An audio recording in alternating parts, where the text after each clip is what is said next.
Hello, everyone. Today we're diving into the heart of Ireland with a dish that's as comforting as it is delicious, the traditional Irish Boxty. Inspired by one of my favorite experiences in Killarney, Ireland, I'm here to guide you through making your very own Boxty. So let's get started as we bring a taste of Ireland into your home. First things first, let's talk about what a boxty is. It's a traditional Irish potato pancake that combines both grated raw potatoes and mashed potatoes, cooked to perfection on a griddle.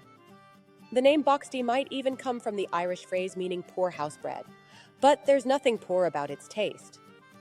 We'll start with the mashed potatoes. Peel, wash, and dice one medium potato. Boil it until tender, then mash it with butter, milk, and a pinch of salt and pepper. For the boxty batter, grate another potato, squeeze out the excess liquid, and mix it with the mashed potato, a bit of milk, flour, and seasoning. Let it thicken for about 20 minutes.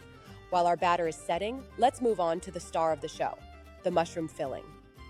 Heat some oil and butter in a skillet, add your mushrooms, and cook until golden.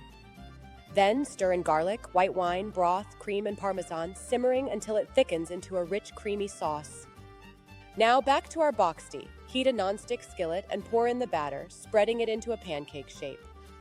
Cook until it's golden brown on both sides, then fill it with our delicious mushroom sauce, fold it over, and serve. Your Irish boxty is ready to eat. The combination of the crispy boxty with the creamy mushroom filling is one of my favorite bites. Remember, while I chose a mushroom filling, feel free to get creative with chicken, beef, or even more veggies.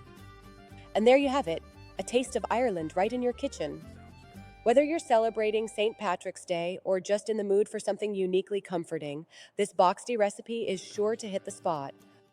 Don't forget to try it out and let me know how it goes. For more delicious recipes and culinary adventures, make sure to check back with me at theroadtaken2.com. Until next time, happy cooking and enjoy the journey.